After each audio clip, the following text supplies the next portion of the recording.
number 5, the hope of Malaysia, Orange Esports versus Smart Omega. The defending Southeast Asian champions here, as again, we are just going to see, actually a different pathing here this time around for Gary. He doesn't go for that purple buff first, he actually opts to go for the orange buff to go for the turtle. Yeah, they're pathing both for the turtle, but now Chaknu, good read onto this. They know what Min did back in game 3. Min can no longer do that, and Ryzen picks up the purple buff, looking for the punish now.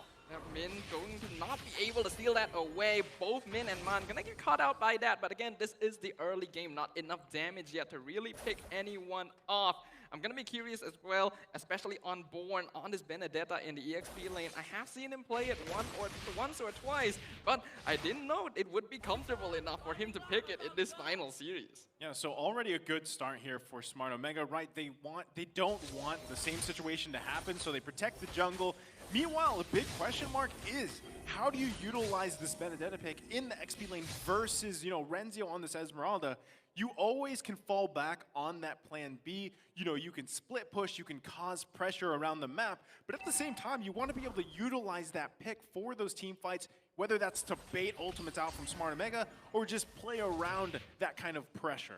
In this game, I kind of feel like the Benedetta can only really focus on one target. That's a Xavier, right? Because Irithel way too mobile, especially with the sprint that Kelra opted to go for here in this game. So Etumax probably going to be the focus for Born, and that's it, right? The thing is, Omega have so much disengage as well with the bouncing ball. They can actually nullify a lot of that damage, and the dash is coming in from Born. But both teams here just poking each other down, as Ryzen will obviously be the one to start this turtle with the Karina. And they go for Chaknu here. Yeah, Chaknu's going to take quite a bit of damage, has to flicker out. Dawning Light going to come out too. Turtle still going to be worked on.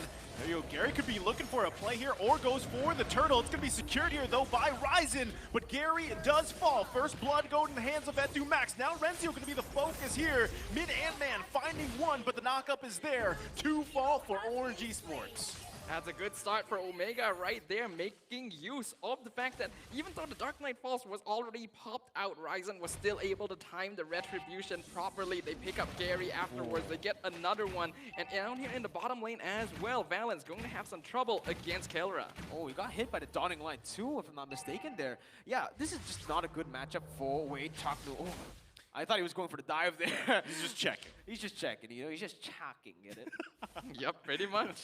That works too, and again, this is Chaknu looking for those plays around Kelra because they want to be able to let Kelra have a better time on this Irithel pick, because we've seen it before. It does have a chance to really just pop off like that Beatrix pick. So Valens has his work cut out for him, but if he can buy time on this Clint, that's the best case scenario.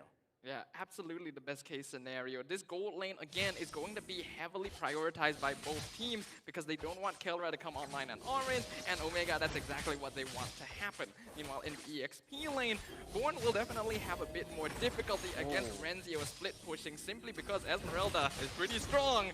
And here comes Ryzen to clean things up.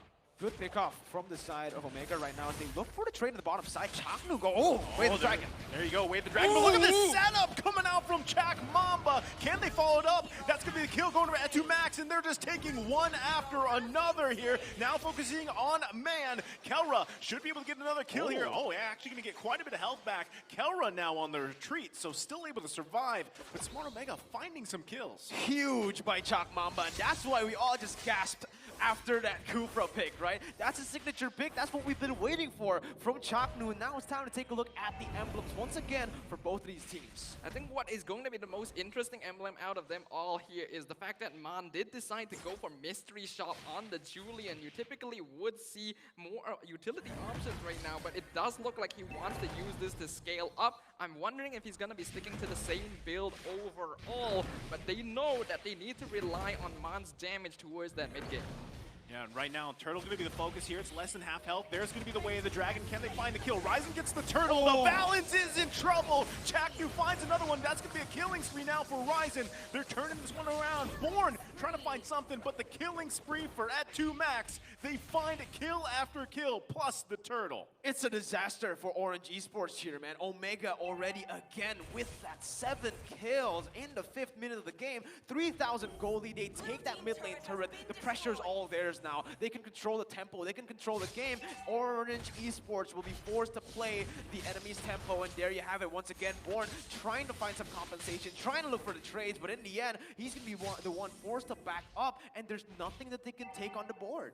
Omega just got complete control of the map thanks to these early skirmishes. Already 7 kills to 1, only 5 minutes into the game, and because of that, it's going to become very difficult for Orange to try and rotate around. Min constantly finding the way of the Dragon onto the Kufra, and that is the last target you want to kick towards your team. Yeah, tough, because we're seeing just how effective Chaknu is on the Kufra here, and it's only, what, 6 minutes in the game, so at this point, Orange Esports, you want to buy some time, right? We're seeing Born really trying to do exactly what that Benedetta is supposed to do. Push the lane, try to buy time, cut the lanes. But look, he could be in trouble here as Chaknu and Kelra find him. Born going to try to do his best to survive, but it takes quite a bit of damage, but has that final blow. Here's Ryzen, though, to follow up, gets the mega kill. Oh, they're just so on point here. Renzio now caught, locked down, but still, he's able to run away even with all this. Ooh. You can't, I mean, that's tough to deal with, but now the response from Smart Omega, they should be able to just be able to back up here. And right now, I mean, picks are going to be in favor of Smart Omega, but if Orange Esports can find those moments for them, this is going to be relying on Min to find those way of the Dragons. But this is still going to be very ideal for Omega as well, because if you see on the opposite side of the map, Kelra is getting left alone to farm up his items, which is exactly what he wants to do in this game, in every game basically. Turtle now being contested. Yep, they get the knockoff. They force that to Max back, but look at the Turtle. It's going to be secured here. Falling Star Moon in. They're going to push Min back now, and no one goes down just yet. Kelra looking for something, but backs off. Chaknu steals the Turtle? Did I see that right? Yeah, he did. Yeah. He stole the Turtle. So at this point, don't leave it open. It's not meta. It shouldn't work, but it's Chak Mamba, bro. It's the Chak Mamba for a reason. So now, again, comfortably at 4K gold lead. You can see the confidence already just showing in the decisions that they're making. I mean, if Chaknu's securing the Turtle, the rest of the team is forcing Orange Esports back. They've got to buy some time. Yeah, Orange Esports definitely needs to take a backseat. They need to refocus themselves and decide how they want to play around this. Ideally, they get catches onto Kelra, they get catches onto A2 Max, but Chaknu is proving to be such a huge problem on this Kufra, and Ryzen, his rotations have always been on point to support any stragglers that are able to escape. So even if they want to try and rely on Born split pushing, he's being matched up by Renzio. Oh, Chaknu going to go in. There's the way of the Dragon. They find Chaknu. That's quite a bit of damage. Can they get the kill? Are they going to be... Oh, they whiffs a little bit there. They find one here. Going over to Gary. But the response now from Ryzen gets the knockup out. Ryzen's now going to take quite a bit of damage. There's the falling Star Moon. Finds a target here. There you go. Renzio getting the double kill. Orange Esports, though, finds Chaknu. And again, Omega, they collapse so well timed, so well organized here. They're able to just convert on so many objectives here. Renzio is just going to have that free turret bottom side, just waiting for the minions. And Omega, the rest of them, they go towards that top side. Ryzen so low, he doesn't even care anymore because there's just no more pressure for Orange. The fact right now is that Omega are stomping Orange. 6,000 gold lead, 8 minutes in, and their heroes, they're supposed to be scaling here. Irithel, Xavier. It's just really rough for Orange. Yeah, they're dealing with a lot being thrown at them, right? And you can just see the confidence again in Smart Omega. Just, again, building this type of lead at this point in the game, it's less than 10 minutes. It's probably going to be another free objective for them too as they center around this Lord Pit. Not sure what Orange Esports can try to do here to actually contest this. It might be better if they just let it go. Right now, Min showing that he wants to look for a pick possibly here. Meanwhile, Smart Omega going to work on that. Renzio is going to be just going one-on-one at the top versus Born. No one commits just yet. Born getting quite low. It's going to be a solo kill for Renzio. Oh, it turns from bad to worse, right? At this point, Chaknu also just opening up the map freely here as they're not even at risk of dying at this point. The Dawning Light takes away half of Valence's HP.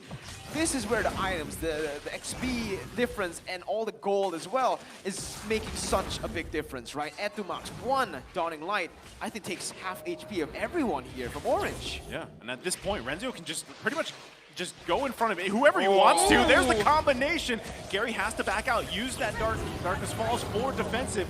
They grab the Lord here. This is looking really bad for Orange Esports. Yeah, this is absolutely not ideal at all. A 7k net worth deficit at this point in the game is basically going to be a free game going over to Omega. Again, it's going to require a pretty big mistake or big opportunity for Orange to come back on this one. If we look at the items so far, we can see that Mon actually is still going for that Clock of Destiny Lightning Trunkian build, but at 2 max, he's already matched that up as well. Kelra already on 3 completed items. This Irritail is really stacking up, and Omega are going to make use of that. This is constantly storm down Orange Esports. Look at how aware they are. You know, Omega, they're just reading out the map once again. They know the orange buff is up, and they know that Chaknu, with Chaknu on this Kufra with the bouncing ball, there's just nothing, honestly, Orange Esports can do. There's not a threat at all. Born can't dash, Min can't dash, Valence will not be able to engage, and so their whole composition just falls on itself here with Chaknu on that Kufra. Renzio can do whatever he wants. Bottom side now getting sieged down with that mid lane falling as well. And again, Orange feels like no response. Chaknu goes in. They're going to look for Man. He has to flicker out here. They're going to force them back. So they buy a little bit of time, but Smart Omega once again just assaulting the base here. If you're Min, who do you even try to kick here? At this point, you can't even get to the back lane. Look again at the dawning light damage. It's just unreal already at this point. Chaknu goes in. They solo him out. He's going to get taken out here. Min is taken off the map. Meanwhile, Smart Omega is still going to be working on this bottom. They should be able to crack open the base of Orange Esports. They do have some damage though, but it's not enough. Kelra finding a kill. Born trying to buy some time, but he gives up here. And Ryzen grabs another one. This could be it as they fall apart here. Smart Omega going to take a disciplined decision and back off. It's just so scary when Omega gets to this point. It's back to a best of one, right? They feel no pressure. They actually feed on pressure. This is what they like. This is where they find their comfort. And at this point, 9.7k goal lead, like you mentioned, Staffa, it's looking really grim, honestly, for Orange Esports. It feels like Omega need to make a massive mistake for Orange to even have a chance at coming back in this game. And knowing Omega, it's really, really slim. It's very slim, almost impossible. It's very slim. They thrive on pressure, as you guys mentioned. This is a situation that was made for them. And Orange, no matter what they try to do, they're just gonna get caught out one by one. See, even if you're the Benedetta, right, you can't avoid that much, right? Especially when you're this far behind. We're talking about 10k gold lead, 13 minutes in, completely different from previous games here. So right now, like you guys mentioned, Smart Omega not going to be letting this one slip through their fingers. Lord is now enhanced. It's coming up here. There's no contest for this one, as Gary's just going to get zoned out by Renzio, 1 versus 1. And there you go, another objective going to be secured here. And this is the risk of Orange Esports composition, right? Back in the draft, look at it. They don't have a frontliner. Sure, you can say that Min is a tank, but base stats alone, he's not really a tank, right? Yeah. He's not made for a tank. The role isn't a tank. Yes, he can be played there. Benedetta as well. Not really that tanky. They can't really take a lot of damage. So this composition was built around going for that heavy skirmish in the early game, getting the lead, and just pushing it, like in Game 3. Omega, they took that. They understood the assignment, and instantly they took Orange Esports on that task. They just fought for it every single time, and now it's Omega controlling the game. Orange, with this composition, who's going to take the damage? They can't sustain it. And a lot of that momentum just came down to Chaknu on his signature Kufra, and now they're going to be engaging again. There's Min with the Way of the Dragon. Chaknu did go in, but that's the turret falling. Dawning Light's going to come out here. They find a Born. Now Smart Omega could be looking to end the game as they crack open the base of Orange Esports on all lanes. Meanwhile, the Lord's going to be marching down bottom. They find a Min, grabbing another kill. This could very well be it. Can Orange Esports defend against this? It's just way too much. Smart Omega will be taking the series and game number 5.